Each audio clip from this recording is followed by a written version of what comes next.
to Myers ASMR. Relax, relax. Let go of that stress. I'm so glad to see you. I hope you're well. I hope you're happy. Ask, and it is given. You just have to receive and be free of doubt. So, I'm going to pick up with The Art of Being and Becoming Story Time, which is one of the greatest books I've ever read. Very profound wisdom and a great guidance for life. But first, I have to brag about how exceptional this plant cream is. Now, I had my doubts. I'm switching to a more vegan, plant-based, gluten-free diet just because of my health concerns. And I cook and I bake and I love my chocolate mousse. So I said, you know what? Let me try this plant cream. And I am super impressed with how well this stuff whipped up. I mean, to tell you the truth, it whips up better than the regular whipping cream. I mean, will you look at that? Because it whips up so big, you just have to use more chocolate chips than you would. Like, I used a cup of chocolate chips, dark chocolate chips, to a cup of this plant cream. And you see how light it came out? So I would probably use maybe probably half of a quarter cup extra of the chocolate chips. Depends on how dark you like it. It still tastes great. It's just not a dark mousse. Oh my gosh. I mean, it's still sweet.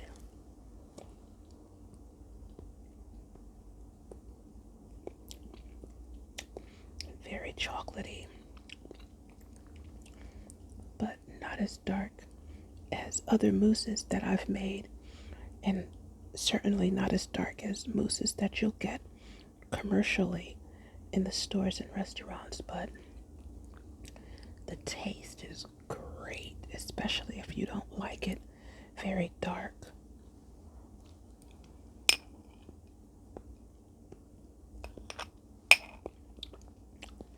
This is ridiculously easy to make. I just use 2 ingredients: the whipping cream and the chocolate chips. That's it. No extra sugar, no butter or eggs. You could put espresso if you wanted, but I figure chocolate has enough caffeine in it.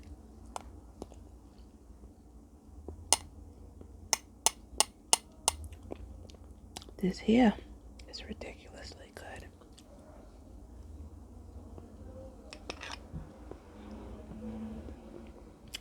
And you can't tell the difference. Like, this is not sponsored, by the way.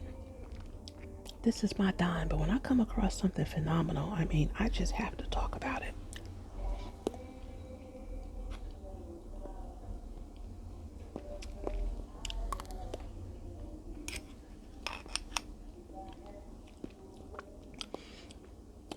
It whips up better than regular whipped cream.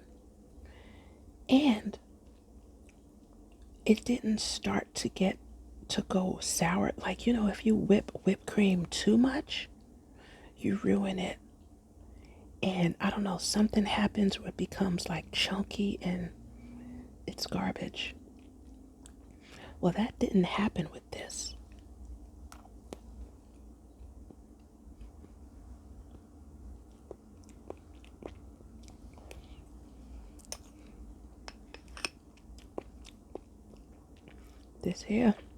This plant cream is one of the greatest products I've come across in years. And the bakers will understand.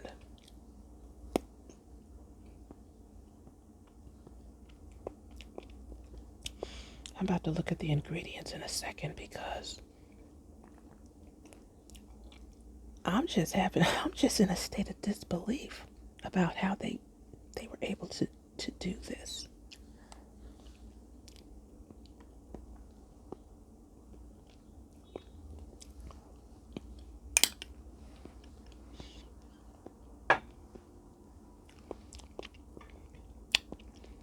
All right. The first ingredient is called plant milk, which is made of water and lentil protein. Plant-based oil blend from coconut and canola oils, sugar, modified cornstarch, sucrose esters of fatty acid, natural flavor, mono and diglyceride, salt, guar, gum, sunflower, lecithin, locust bean gum, and beta carotene for color. So I didn't see any kind of milk listed there. I just gotta taste some more before I get into this book because this is just a pure game changer.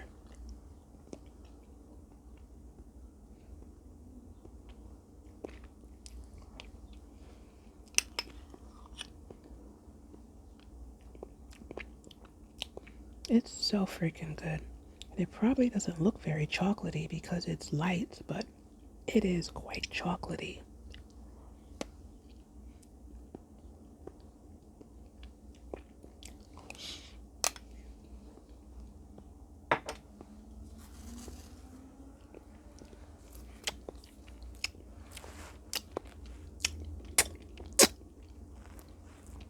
The Art of Being and Becoming by Hazrat Inayat Khan.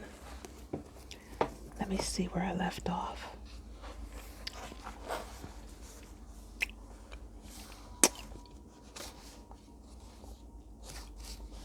I'm sorry, I didn't put a check mark. So I'm really gonna have to take a wild guess. Alright, well, the chapter is called The Tuning of the Heart.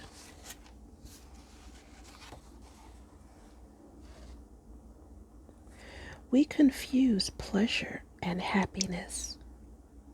Sometimes we say pleasure for happiness or happiness for pleasure. In reality, very few in this world know what happiness means. Pleasure is the shadow of happiness. For pleasure depends upon things outside ourselves. Happiness comes from within ourselves. Happiness belongs to the heart quality. Pleasure to the outer world. The distance between pleasure and happiness is as vast as that between earth and heaven. As long as the heart is not tuned to its proper pitch, one will not be happy. That inner smile, which shows itself in a man's expression in his atmosphere, belongs to happiness. If position were taken away and wealth were lost in the outer life, that inner happiness would not be taken away. And the smiling of the heart depends upon the tuning of the heart. The heart must be tuned to that pitch where it is living. The fourth aspiration is peace. Peace is the longing of our soul, but not necessarily for rest or comfort. It is far greater than that. Peace is something that relieves every atom of our body and mind from stress. It is a kind of upliftment. It cannot be compared with any earthly experience. It is like being raised to the higher spheres. For it is there that a person really experiences peace. And where does it come from? It comes from the same tuning of the heart. The fifth aspiration is the ideal. Again, it is the heart quality that is necessary for the ideal. If one has no heart, then the brain cannot make an ideal. It is the heart that tries to reach it. Christ said, "Seek ye first the kingdom of God, and all these things shall be added unto you." By getting in tune with the God ideal, one will become so attuned that one will find a way open to the heart of every person one meets and a connection with every condition and with every object, thereby realizing at one ment with the Absolute. Thus, the 5 different aspects of spiritual attainment are all attained by the tuning of the heart. What is this tuning of the heart in reality? When a string of the violin is loose, it does not give the sound it is meant to give, and therefore it does not fulfill the purpose for which it was put on the violin. It can only be used for that purpose when one has tuned it to the right pitch. The same condition is needed with the heart. It must have a certain awakening, a certain amount of life in it that can only be brought about by sympathy. When that sympathy is not there, then the heart is like a loose string on a violin. Many will object, but does not our heart depend also upon our everyday environment, on the circumstances of life? If the environment is not agreeable, how can we make it right? Indeed, the first stage of our development depends upon environment and circumstances, but there is nothing in this world that we cannot try to improve. There are many things that we can help and improve if we would only try. Sometimes it is difficult, but often we think it is difficult while it is not really so. The greatest difficulty is loss of patience.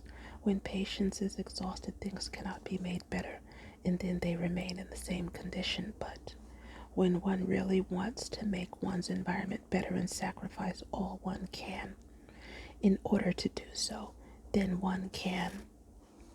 Too often one expects more from others than they are able to give, and that makes one helpless and dependent. Once a person has become so independent that without the help of others he can keep his feelings untouched, he becomes like the sun that burns without oil, in that it differs from lamps that burn with oil, for when the oil is finished, then their light goes out. The relationship between the heart and the conditions of the outside world is such that it is the condition of the heart that influences one's life's affairs. When the heart is out of tune, everything goes wrong. It makes the whole atmosphere out of tune. Once a lady said to me, "I have had bad luck this week. I lose or break many things. Everything tears and gets destroyed." I said, "There is something wrong with yourself. You yourself are out of tune. Especially this week, something has upset your rhythm." And on thinking this over, she found out that it was so.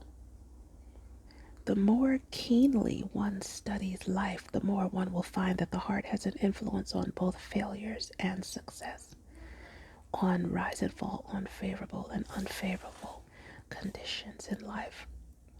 No sooner has the heart been tuned than conditions in life become better and ill luck is averted.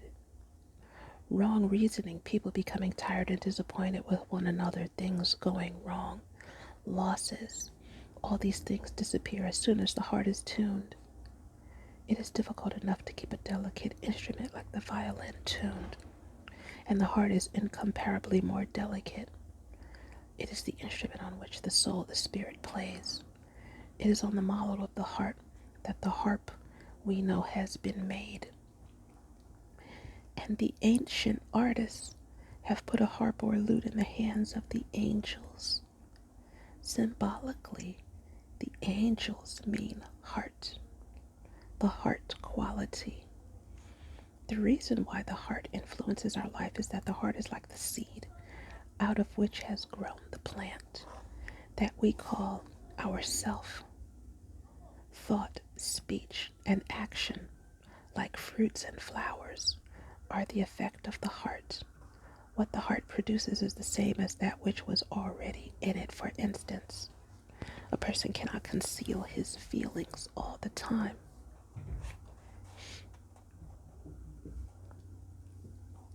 He may play at being a friend. He may play at being brave. But whatever he plays at, he is able to maintain for a certain time and no longer. For what is in the heart must come out sometime or other in the form of actions or words from the lips, in the expression, or as atmosphere. The The heart never fails to express itself in some form. What does it express? What it possesses, what it is. A person may be our bitter enemy and, for a long time, try to hide it, but in some form or other it will come out. A person may be our friend, but wish to show indifference, but this love will leap out. If a person has something against us, or if he has admiration for us, it cannot remain hidden. He will close his lips, not showing anything in his actions and never saying it, but even through his eyes, it will come out. It will show through the expression, it will manifest through the atmosphere. The heart will speak louder than words. Isn't that beautiful? Well, thanks for listening and watching. Like and subscribe, donate to my Cash App. Catch me in the next video, and may you find lasting happiness.